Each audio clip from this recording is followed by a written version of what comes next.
Bien, vamos a continuar con el tema de nuestros mecanismos alternativos de solución de controversias. Y vamos a ver aquí, digamos,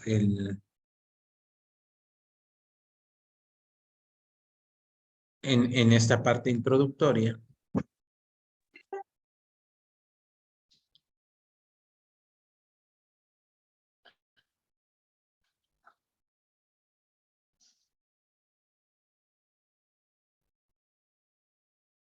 Que es lo que veníamos ahí desarrollando. Uy,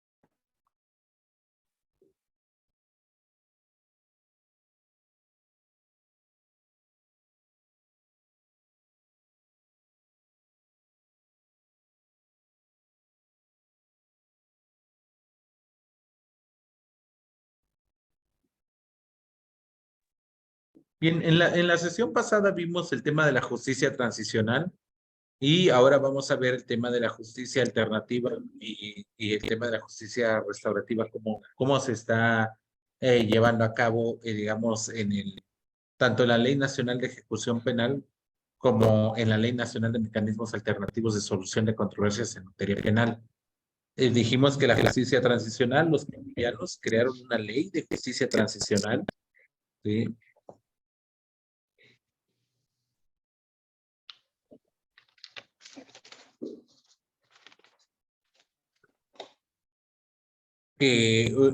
Ustedes pueden ver que es que la Dirección de Justicia Transicional fue creada mediante decreto del 2897 del año 2011.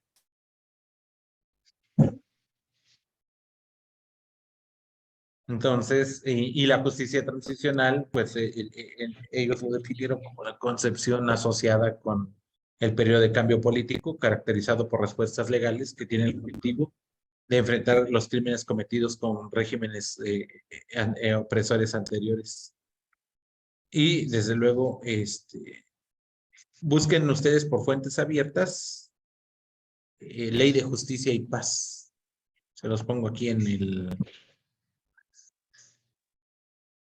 su chat.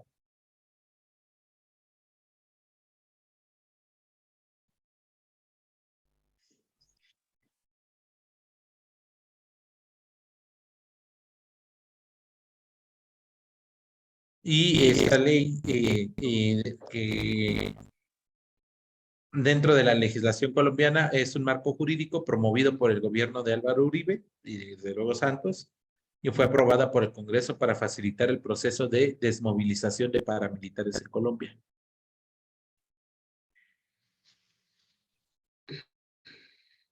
¿Qué les parece? Entonces, digo, Colombia, sí les puedo decir que es de los países que han avanzado más en este tema de la justicia transicional. Y en el caso de El Salvador, el régimen de excepción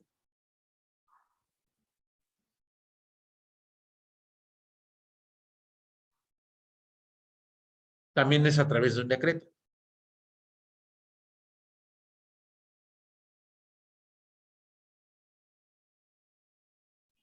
Entonces, este decreto lo permite la Constitución salvadoreña, el cual empezó desde finales de marzo del 2022.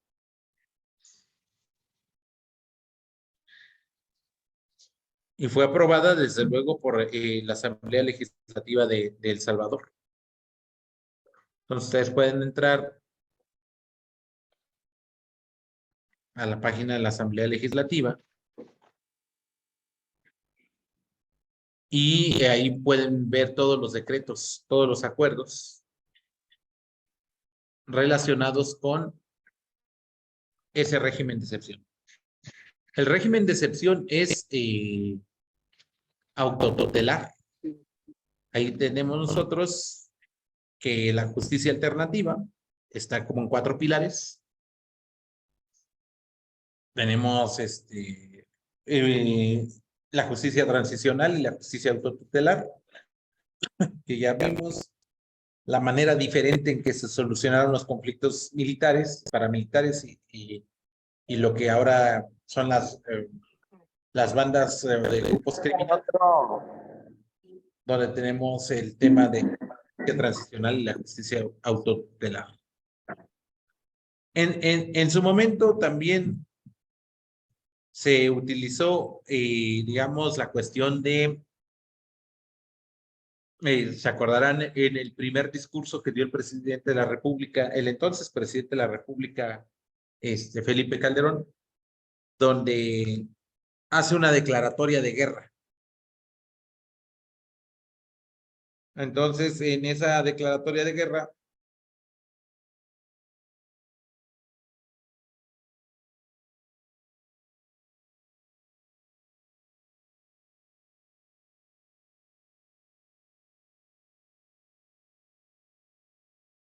ahí dijeron que iban a atacar todos los grupos criminales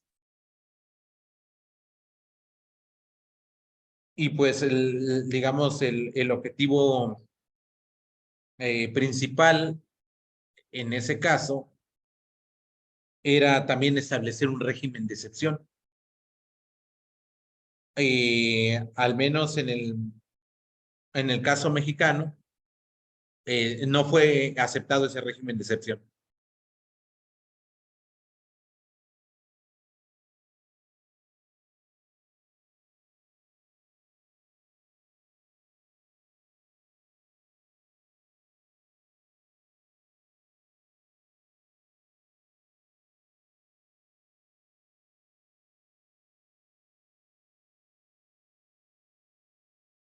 Entonces, ahora, ustedes saben que cuando se crea la justicia alternativa,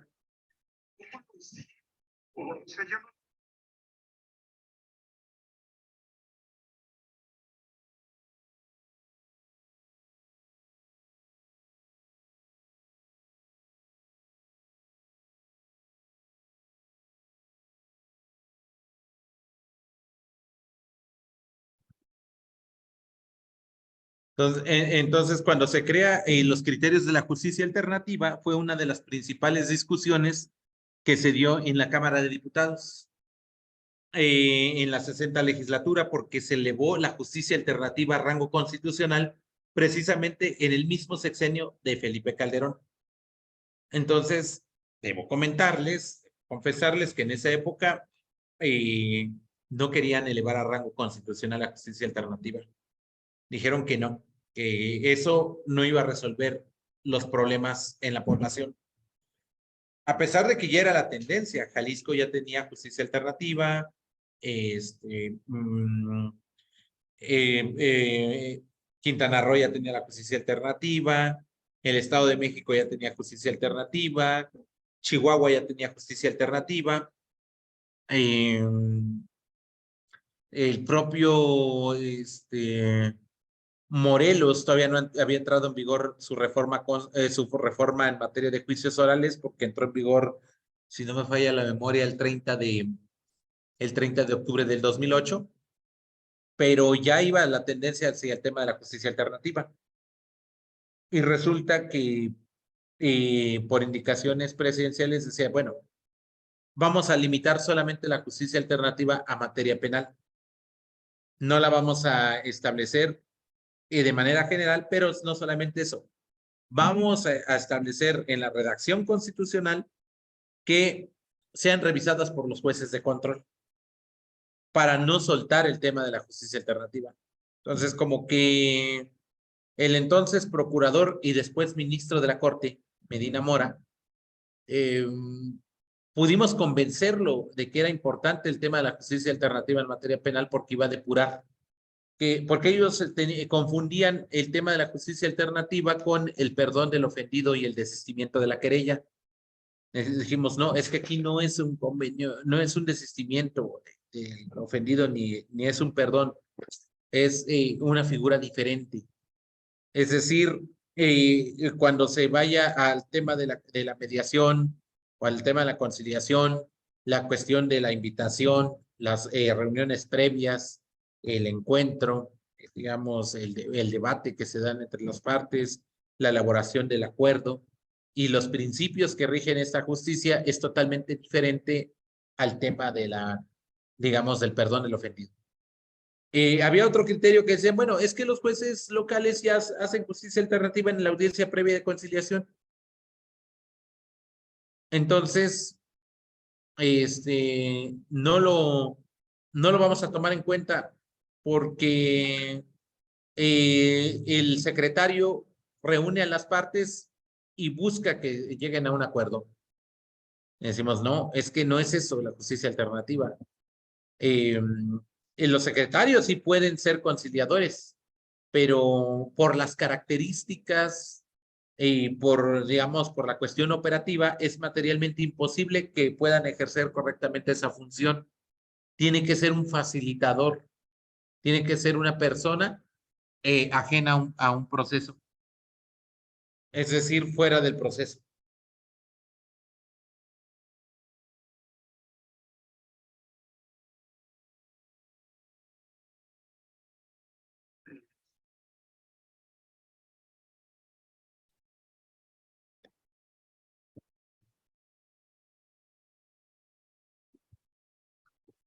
Entonces, como ustedes pueden observar, entonces la justicia alternativa en México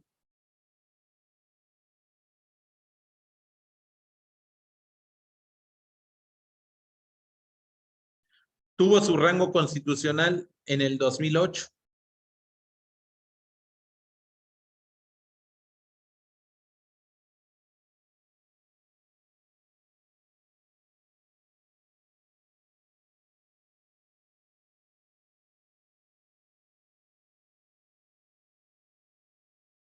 Pero además dejó que cada entidad federativa tuviera su propia ley de justicia alternativa.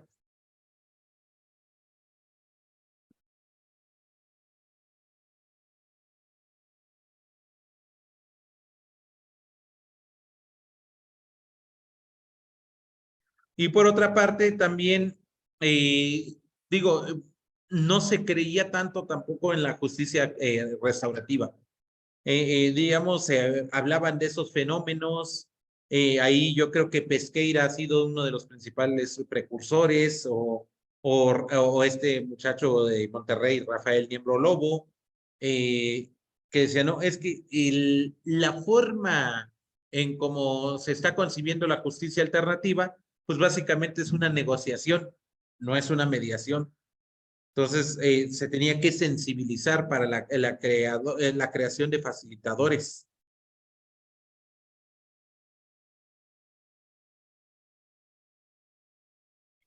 Pero, de nuevo, muy paternalistas. Debería tener una revisión judicial.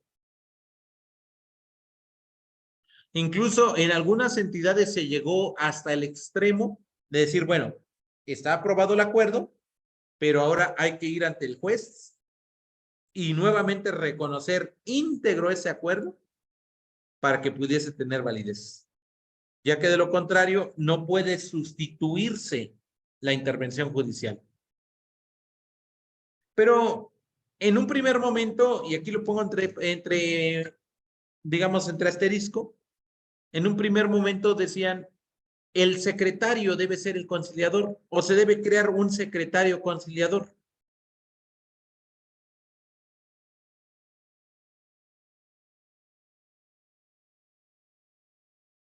Y después, y esta fue una de las principales aportaciones de la maestra Carely Villanueva, que en el caso de Chihuahua fue el primer centro de justicia alternativa que hubo en nuestro país. Eso estamos hablando que este centro entró en vigor en el 2007, aun cuando todavía no tenía el reconocimiento constitucional.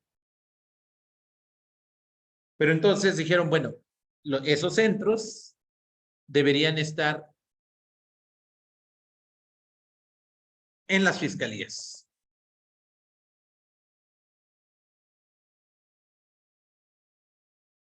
Pero sabemos, por ejemplo, que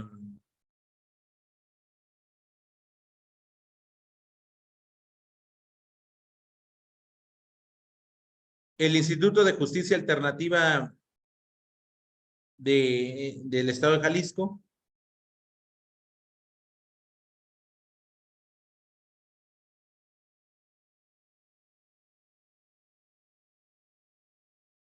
sabemos que en un primer momento se crea en el tribunal,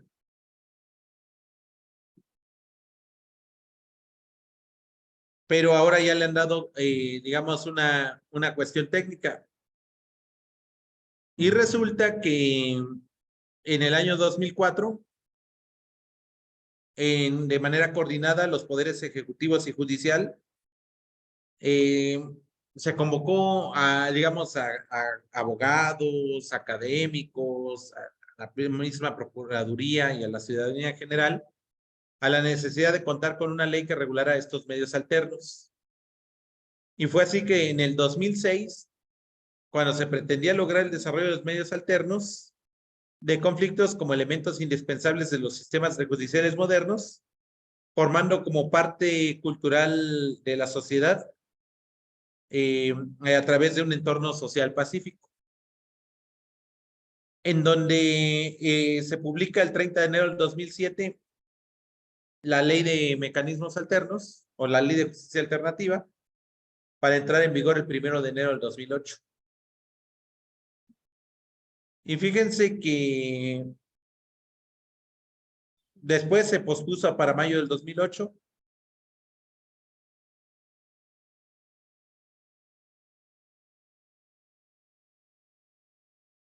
Sin embargo, formalmente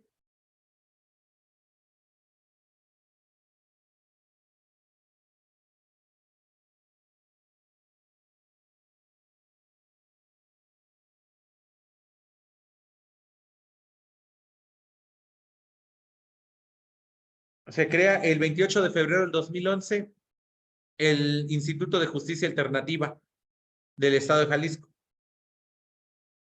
El entonces presidente era el doctor Celso Rodríguez González, que por cierto ya se jubiló, y el primer,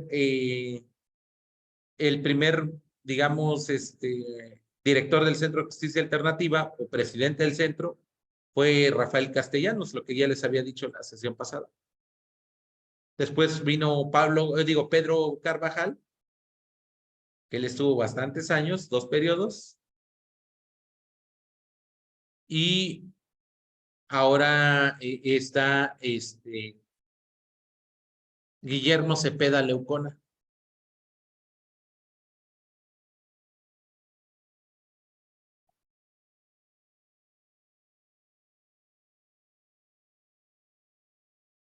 Entonces, esto nos ha permitido que el IJA sea una de las, digamos, de las instituciones de mayor consolidación en estos temas.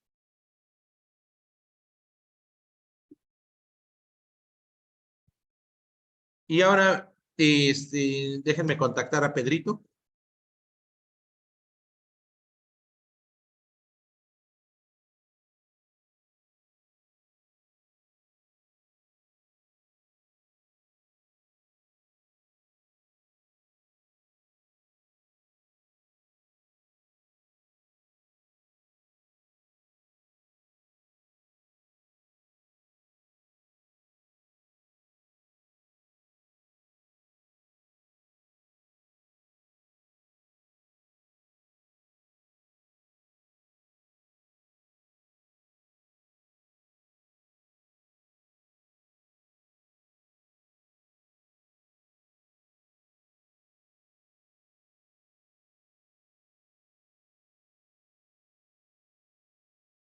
Ya le he invitado para que ya sea en esta sesión o en la próxima,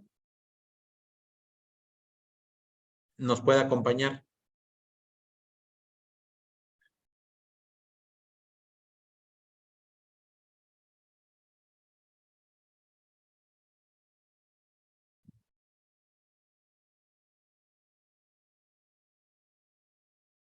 Y ahorita ya le estoy escribiendo también a Cepeda Leucona para que pudiésemos ver cuáles han sido la cuestión de sus experiencias relacionadas con el Instituto Jalisciense, bueno, el Instituto de Justicia Alternativa del Estado de Jalisco. Sí, que creo, en mi consideración, que es el instituto más complejo, más técnico y de mejor desarrollo en estos temas de la justicia alternativa. Yo creo que no solamente del país, sino de toda América Latina. Sí, y eso me parece muy, muy, muy importante. Sobre todo la cantidad de información y de políticas que llevaron a cabo en el momento de ejecutar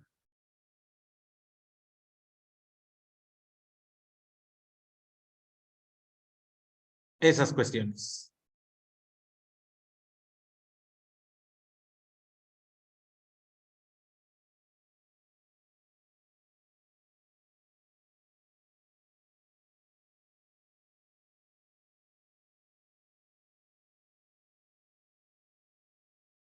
Entonces, derivado de estas circunstancias, fue que en esa época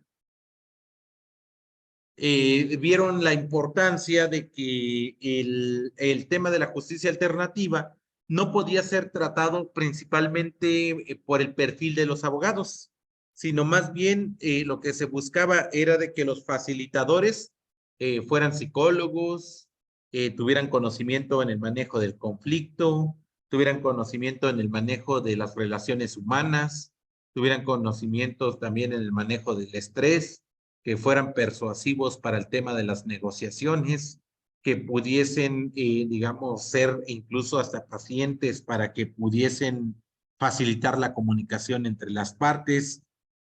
Y eso regularmente los abogados no estábamos capacitados para eso. Entonces, ¿qué fue lo que motivó esa circunstancia? Yo creo que principalmente que los facilitadores, el perfil que se pensó en esa época y sobre todo cuando se redactó la reforma constitucional, era que deberían ser psicólogos o deberían ser pedagogos. ¿Por qué? Porque ellos están acostumbrados a la cuestión de la transmisión de los mensajes, a la sensibilización y al manejo de la información.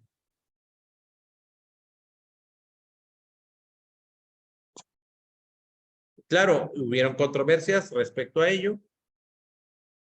Incluso hubieron algunas acciones para evitar que la justicia alternativa se elevara al rango constitucional.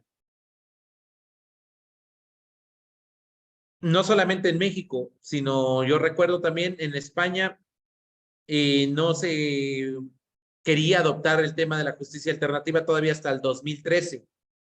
Tuvieron que esperar prácticamente hasta el 2015 y actualmente, es decir, 2023, todavía la ley de enjuiciamiento criminal no reconoce a la justicia alternativa en materia penal, aun cuando en la práctica sí se lleva a cabo.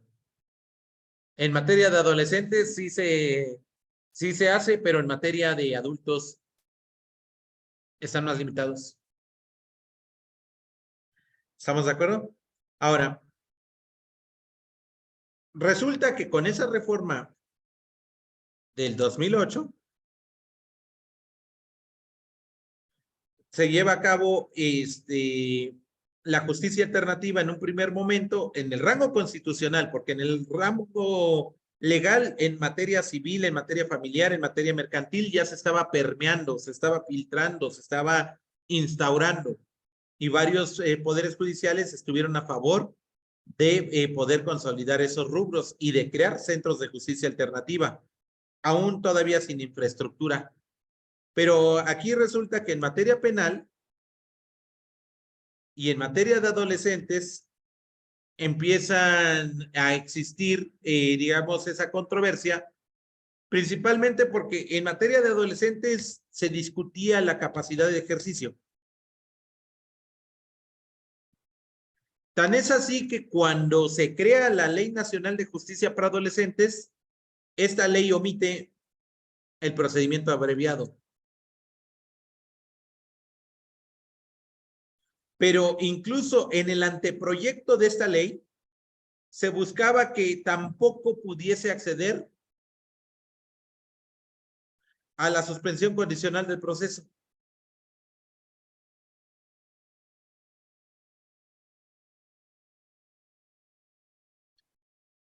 También aquí lo pongo a manera de interrogante. Entonces empezaron a haber una serie de criterios relacionados con hasta dónde va a tener esa cuestión de eficacia en el tema de adolescentes. Y en materia de adultos también. Dijeron, ¿puede negociar estando privado de la libertad?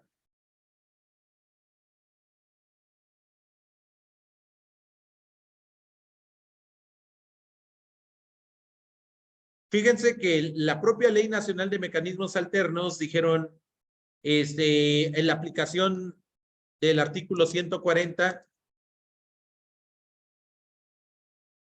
cuando manifieste su voluntad de someterse a un medio alterno.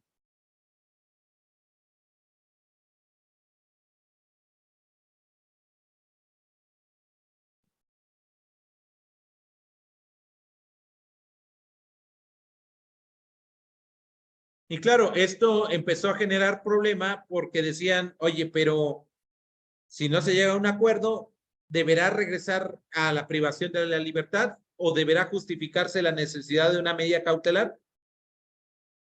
Si siempre hemos concluido que si no queremos llegar a un medio, pues no pasa nada, se sigue el proceso judicial, pero no implica ni siquiera cautelarmente hablando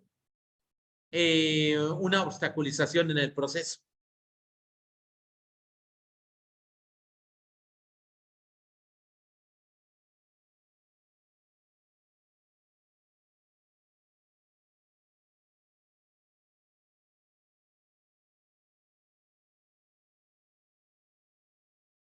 Pero también podemos tener lo siguiente: ¿aceptar el hecho en la mediación implica alguna consecuencia?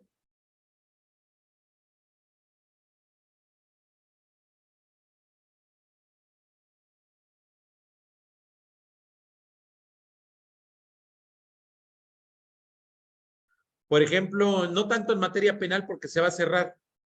Podrá alegarse, por ejemplo, en temas de, tendrá vínculos, mejor dicho, con temas de derecho laboral o de una responsabilidad civil.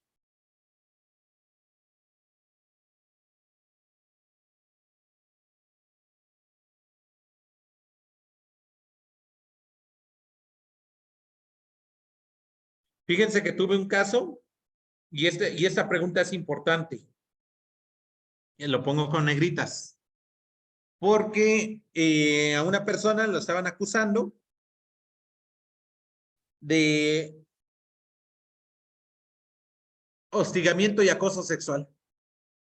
Entonces yo dije, bueno, llega la mediación, como en el primer caso que les platiqué el primer día, igualito este. Llega la mediación, adelante, ya lo había convencido y ya había ido a hablar también con la fiscalía y ya dijeron, bueno, es un chisme, adelante. Lo vamos a canalizar a los facilitadores. Ya hablaron con la víctima, adelante, está de acuerdo para llegar a una mediación. Un día antes de que se llevara a cabo el encuentro, me marca como a las 11:30 de la noche el imputado y me dice, es que acabo de hablar con mi laboralista y me dice que no llega a una mediación porque sería aceptar el hecho. Entonces, ahí me pude dar cuenta que sigue todavía el arraigo en la, digamos, en el mundo jurídico litigioso o en el mundo del foro jurídico, que no han entendido de que los temas de mediación, como rige la cuestión de la confidencialidad, rige la solución amigable de un conflicto, el resultado que salga de ahí no es vinculante para que la persona pueda ser considerada, digamos, en un tema laboral como culpable para ser despedido en alguno de los supuestos previstos en el artículo 47 de la Ley Federal del Trabajo. Sí, es decir, que vaya en contra de, digamos, de alguna disposición o que afecte gravemente las relaciones laborales y que sea necesario prescindir de sus servicios. Pero por otra parte, también, ¿hasta dónde puede llegar el tema de la responsabilidad civil? Cuando pudiese haber una cuestión de reconocimiento, una cuestión de disculpa, o una disculpa privada, una disculpa pública, que se deriva de un proceso penal. ¿Cómo ven?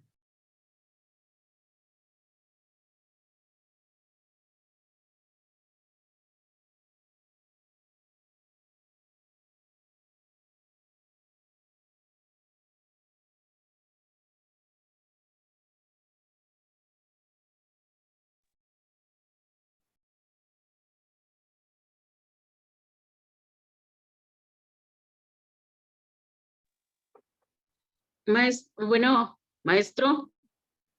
A ver, sí le escucho. ¿Quién está hablando? Es que levante la manita para verlos. Perdón, perdón, va a depender el delito, ¿cierto?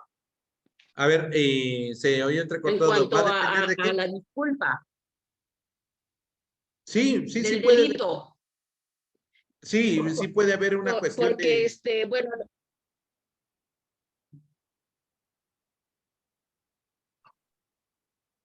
A ver, porque, bueno, justo, digo, a ver, a ver, sí te escucho. ¿Puedes, repetir la pregunta y tu afirmación? sí, sí, doctor, mire, pero en materia penal, bueno, va a depender sobre todo el delito, porque, pues bueno, una disculpa pública no va, yo creo que para la víctima, ya sea de acoso o de violación, a lo mejor no es como, no es aceptable, ¿no?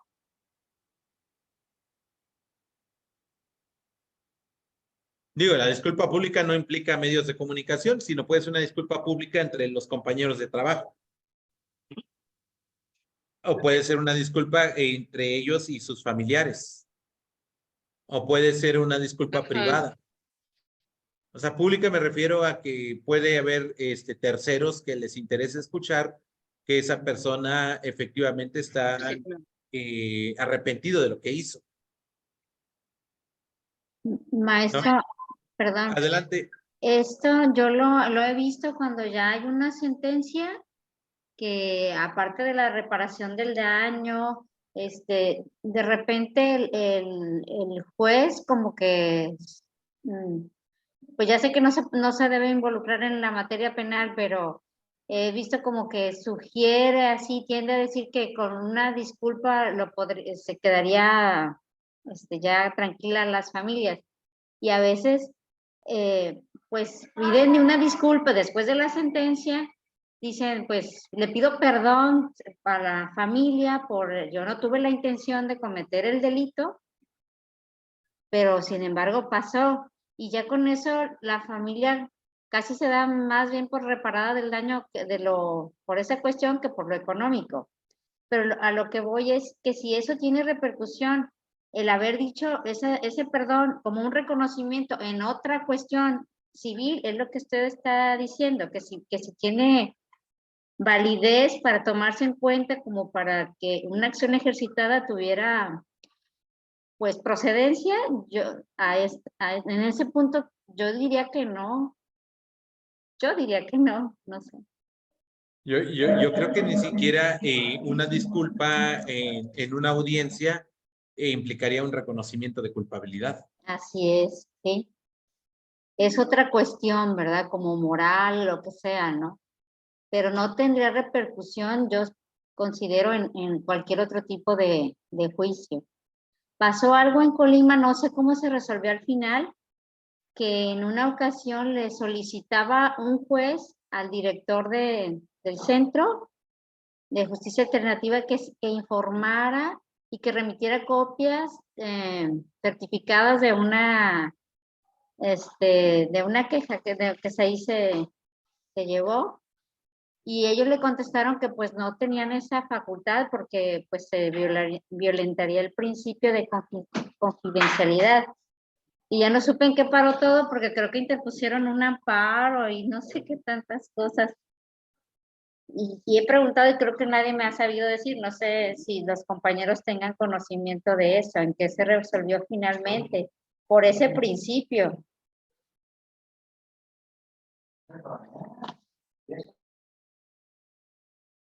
Sí, no, incluso yo también tuve conocimiento de un caso así, que se fue en amparo y el Centro de Justicia Alternativa aguantó. Dijo, no les va a soltar nada. Era recién que empezaba el sistema de justicia alternativa.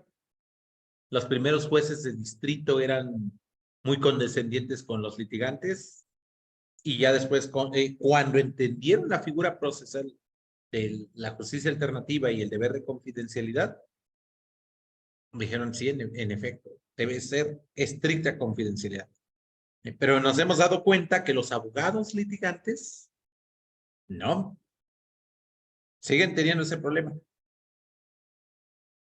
¿Sí? Ahora, por Maestro, ejemplo, así perdón, adelante. y también, pero también de repente alguna de las partes que participó en la mediación, sí, como pide copia de la mediación, ellos sí la ofertan como una prueba. Y pues ahí ya se toma en cuenta de acuerdo, no sé, como un indicio, ¿no? Nada más, como que se llevó a cabo algo tendiente a solamente, ¿no? Sí, yo creo que ni como indicio. A lo mejor como una referencia de que hubo una Exacto, asociación, pero no, ni indicio y mucho menos prueba. perdón. Sí, como prueba no, pero normalmente lo agregan a los autos como para que tenga algún efecto, pero pues, como dice usted, nada más de que se llevó a cabo. Oye, de que hubo un acto procesal, la existencia de un acto procesal, Así entonces es. lo único que se tiene que dar es, se llevó a cabo un acto procesal y punto. Se acabó. Y a la ejecución, pues ya depende de la naturaleza del acuerdo. Entonces, dense cuenta ahí, en materia penal hubo ese problema. Incluso todavía hay criterios aislados de la novena época y de la 10ª donde dice, a ver, no puedes llevar a cabo, por ejemplo, suspensión condicional si no hay un reconocimiento expreso del imputado del hecho. No, espérate, no tiene nada que ver eso. ¿Estamos de acuerdo? O, por ejemplo, dicen, el acuerdo reparatorio restitutorio tiene que ser homologado por un juez para que tenga eficacia. Tampoco. No tiene nada que ver tampoco. Es decir, cuando se fueron construyendo estas normas, dijeron, tenemos que sensibilizar a las partes para que se comprenda hasta dónde va a llegar el alcance, digamos, de estos presupuestos procesales. principalmente en la adolescente, donde dicen, bueno, tiene que responder en razón de su propia edad, de su desarrollo intelectual y también la concientización y la responsabilidad que tenga que llevar para efecto de darle eh, eficacia al proceso y que no solamente quede así.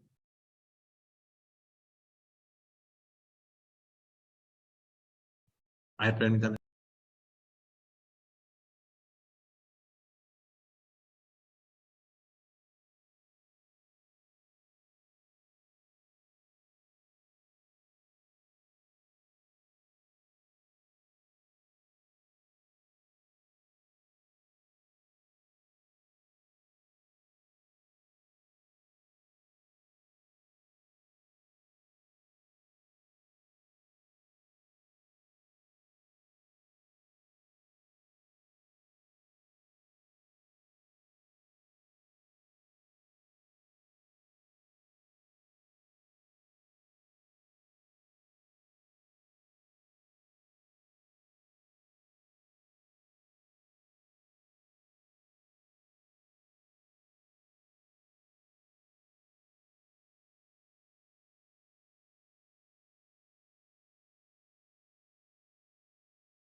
Entonces, créanme que fue bastante difícil poder convencer primeramente a los legisladores, luego a los juzgadores y ahorita a 10 o 12 o 15 años a los operadores. O sea, todavía yo he platicado principalmente con laboralistas que dicen, "Bueno, si te despiden por acoso y tú vas a mediación y reconoces y le ofreces una disculpa privada y solucionas mediante ese mecanismo, es aceptar el hecho. Y por tanto, no te pueden reinstalar.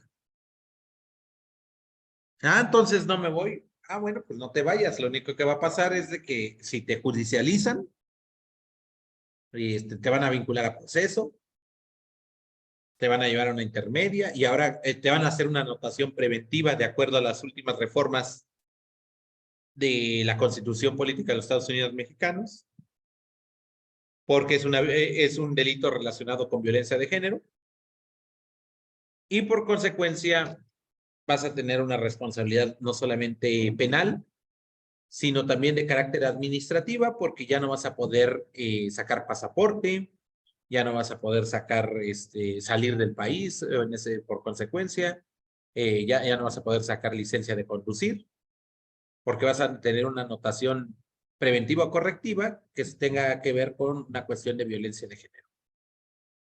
Entonces, prácticamente nos están, digamos, ahí obligando a una cuestión de mediación. Prácticamente se está forzando a que se acepte la cuestión del hecho y buscar digamos, un mecanismo para que no sea sancionada a las personas. Entonces, eso ha sido lo más difícil que nos hemos podido encontrar en el tema de la mediación. Digo, a mí me dio risa que en plena tercera década del siglo XXI, casi empezando, bueno, ya en la tercera década, 3 años que empezó, todavía habemos abogados que no comprendemos que, que estas figuras son para solucionar, pero no implican un reconocimiento de culpabilidad. ¿Sí? Entonces, por eso ahí es importante ver algo que se llaman cláusulas no puestas.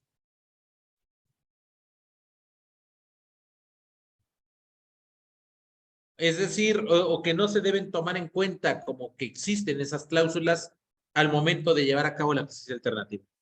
Primera cláusula no puesta yo creo que es el reconocimiento de culpabilidad.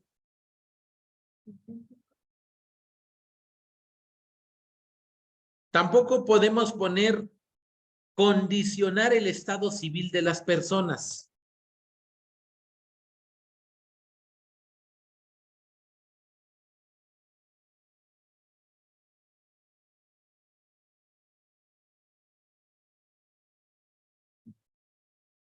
¿Qué dice el artículo 57 del Código Estatal, digo, de la Ley Estatal, Brenda?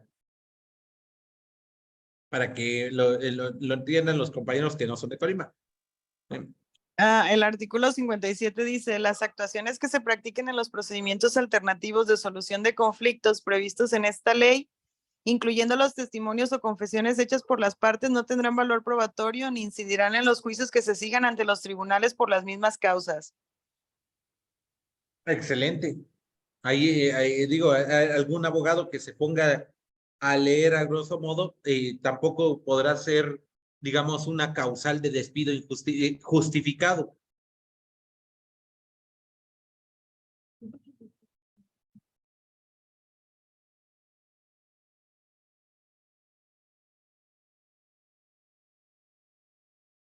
De lo que indica el artículo 47 de la Ley Federal del Trabajo, invocando ese artículo que ha leído compañera Brenda. Entonces, digo, ahí tendrían que buscar una salida diferente. Por eso, yo creo que cuando una persona es despedida por esa cuestión de acoso sexual u hostigamiento sexual, dependiendo la configuración legislativa, y después resulta que llega a un tema de mediación, lo que va a buscar es la cuestión de la reinstalación. Sin embargo, yo creo que, digamos, hasta por cuestiones de seguridad, de honorabilidad, lo que ustedes quieran, pues lo ideal es que ya no regrese a ese centro de trabajo, y no porque haya salido culpable, sino más bien porque ya no se generaría o ya no se crearían las condiciones, digamos, de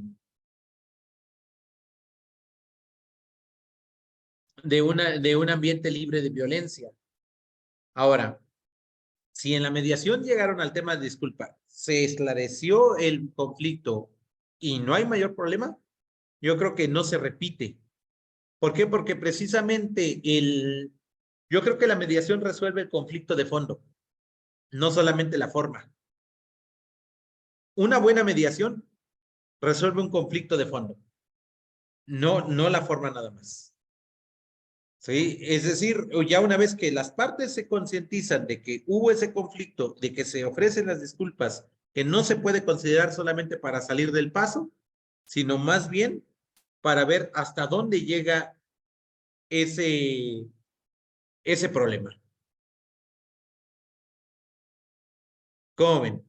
Ahora, también el tema de una cláusula no puesta va a versar cuando recaiga sobre cuestiones de orden público o interés social.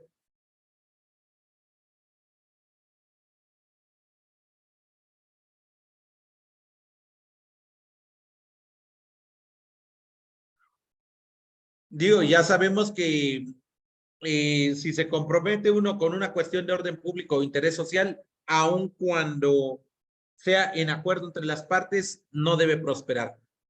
Incluso la jurisprudencia mexicana ha dicho que si hay conflicto, por ejemplo, entre los padres y el niño, y pueden llegar a un acuerdo entre ellos, resulta que el caso del niño, el niño tiene sus propios intereses, y esos intereses son diferentes al interés de los padres. Entonces, un acuerdo que lleguen entre los padres sí tiene que ser supervisado, en este caso por el mismo facilitador, teniendo como consecuencia que no solamente es facilitar la solución entre los propios padres para que lleguen a ese acuerdo, sino también en el caso de ver cuáles son las mejores condiciones para los niños con relación a ese acuerdo. Fíjense que antier me consultaron un asunto donde una muchacha dice, ya le voy a dejar a mi hijo a su papá, porque ya es una cuestión de, digamos, de hostigamiento constante, continuo, insuperable.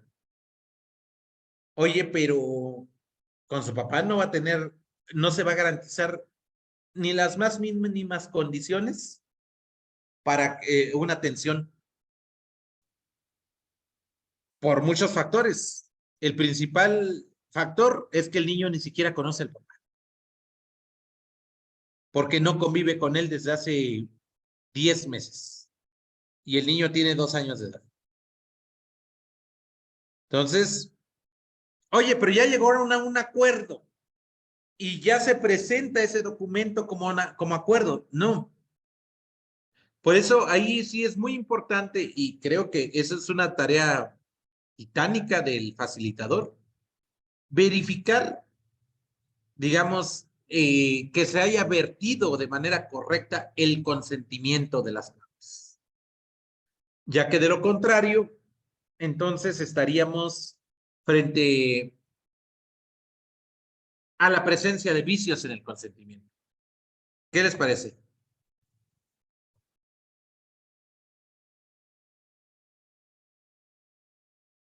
Desde luego, ¿cuál sería la cuestión de los vicios del consentimiento? Pues el error, la mala fe, la violencia, la lesión. ¿Estamos de acuerdo? ¿Qué les parece? ¿Alguna pregunta? Y claro, esto, digamos, genera que al menos dentro de los foros jurídicos, podemos decir, más radicales, que no acepten estos temas de la mediación. Que exista todavía esa problemática con relación a estas cuestiones. Yo soy un ferviente impulsor del tema de la mediación. No solamente me gusta, cuando yo no soy mediador, soy abogado, ¿sí? Pero yo admiro mucho el tema de la mediación. Sí, y claro, en Salamanca tuvimos la oportunidad de tomar un curso de proceso, mediación y arbitraje. Ahora el que se le va a dar es mecanismos alternativos, pero tiene una injerencia muy importante, principalmente en los esquemas de mediación. ¿Qué les parece?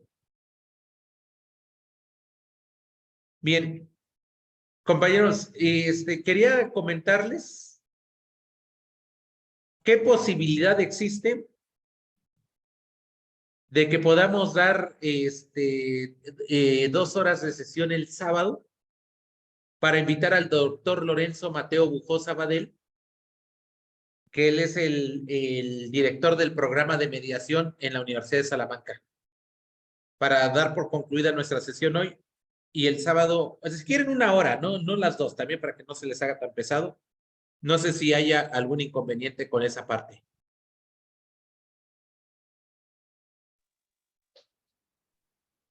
Ninguno. De mi parte, por mi ninguno. parte, Ninguno, maestro. está bien. A ver, levanten su manita virtual. Ay, ¿Quién sí está de acuerdo?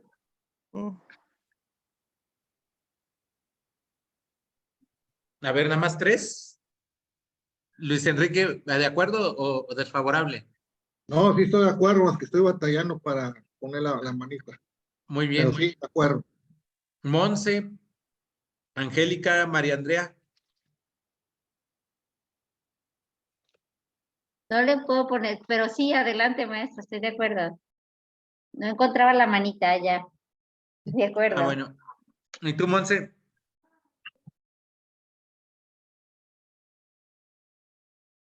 ¿Les parece bien a las 9 de la mañana, hora de México? ¿O es muy temprano? Sí, a esa hora, maestro, está bien. De 9 a Está muy 10. ¿Tú, Monse? Es que las 9 de la mañana de Ciudad de México son las 7 de no, las 8. Ya estamos a 1 hora, ¿verdad? No, de Salamanca, España. 9, 10, 11, 12, 1, 2, 3, 4, 5 de la tarde. No, pero o sea, Ciudad de México con Tijuana es 1 hora, ¿verdad? Ah, es 1 hora, 8 de la mañana, ya digo. Ok. ¿Y sería 1 hora nada más? 1 hora nada más. Adelante, Monse, te escucho. No, sí. No sé si se escucha o no se escucha. Sí estoy a favor de las 9 de la mañana. Ah, bueno, pues nada más la compañera Yadira, que es la que sería 8 de la mañana, hora de Tijuana ahorita. Ok, está bien. Listo, entonces nos vemos el próximo sábado a las 9 de la mañana, compañeros. En puntito para terminar muy tempranito y, Está bien. y conozcan ese tema con don Lorenzo. ¿Sí? Les prometo que les va a encantar. Gracias, nos vemos. Gracias. Gracias, maestro. Gracias. Buenas noches. Buenas noches. Gracias, buenas noches. Chicas, vamos.